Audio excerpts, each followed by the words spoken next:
कभी एक छोटे से कस्बे में एक साधारण सा लड़का रहता था। नाम था आरव। घर में बहुत कुछ साधारण था, मिट्टी की दीवारें, टूटी खिड़की और पिता की पुरानी साइकिल। पर एक चीज असाधारण थी, आरव का जज्बा। उसके पिता सरकारी स्कूल में चपरासी थे और माँ सिलाई करके घर चलाती थीं। आरव बचपन से ही देखता आया था कि उसके पिता सुबह 4 बजे उठकर साइकिल पर निकल जाते थे, सिर्फ इसलिए कि घर का चूल्हा जलता रहे। कई बार आरव को लगता, क्या जिंदगी बस यही है, सुबह से शाम तक मेहनत, फिर भी जरूरतें अधूरी। पर हर बार उसके पिता मुस्कुराकर कहते, बेटा, गरीब होना गलती नहीं, हार मान लेना गलती है। ये बात उसके मन में कहीं गहराई तक उतर गई थी। आरव पढ़ाई में बहुत अच्छा था, पर हालात हमेशा उसके खिलाफ थे। गांव के स्कूल में बिजली अक्सर चली जाती, किताबें पुरानी मिलती और कई बार तो फीस भरने तक के पैसे नहीं होते। फिर भी वो हर सुबह अपने सपनों को धो पोंछकर चमकाता और कहता, एक दिन मैं कुछ बड़ा कर दिखाऊंगा। उसका सपना था इंजीनियर बनना। पर जब 12वीं की परीक्षा खत्म हुई और परिणाम आया तो वो सिर्फ 58% अंकों से पास हुआ। उसके दोस्त कॉलेज में चले गए, किसी ने कहा तेरे बस का नहीं, किसी ने ताना मारा, ऐसे नंबर लेके इंजीनियर बनेगा। पर आरव चुप रहा।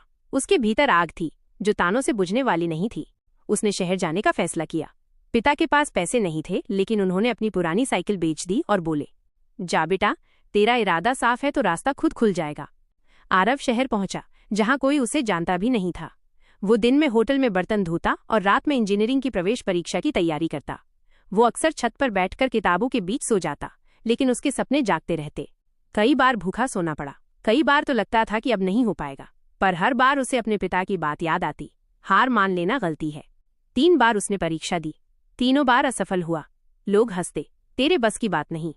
पर चौथी बार उसने खुद से कहा, अगर जिंदगी मुझे बार बार गिरा सकती है तो मैं भी बार बार उठ सकता हूँ।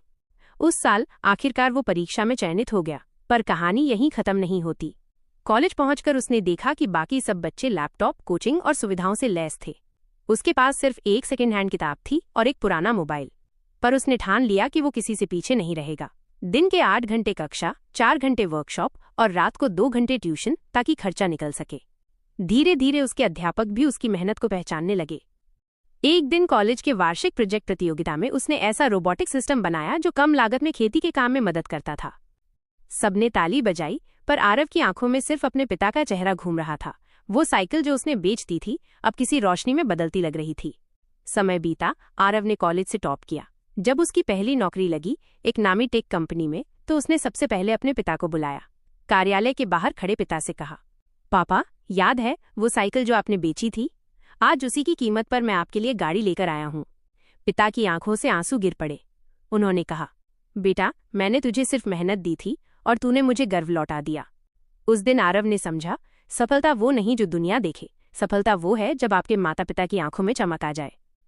वक्त के साथ आरव ने अपनी छोटी सी स्टार्टअप कंपनी खोली, ड्रीम मेकर, जो गरीब छात्रों को फ्री टेक ट्रेनिंग देती थी। वह हर बार बच्चों से कहता, सपना बड़ा होना चाहिए, चाहे जेब छोटी ही क्यों न हो। जब इरादा सच्चा होता है तो हालात भी झुक जाते हैं। धीरे धीरे उसका नाम पूरे राज्य में फैल गया। अखबारों में हेडलाइन आई, एक चपरासी का बेटा बना 100 नौजवानों का प्रेरणा स्तंभ। पर आरव का जवाब हमेशा एक ही होता, मैं कोई हीरो नहीं, मैं बस वो लड़का हूं जो हार नहीं मानता था। और आज जब भी किसी युवा के मन में थकान या निराशा आती है, लोग सिर्फ इतना कहते हैं, आरव की कहानी याद कर लो। क्योंकि वो कहानी नहीं, एक जुनून का प्रमाण है कि अगर दिल में हौसला हो तो रास्ते खुद बन जाते हैं।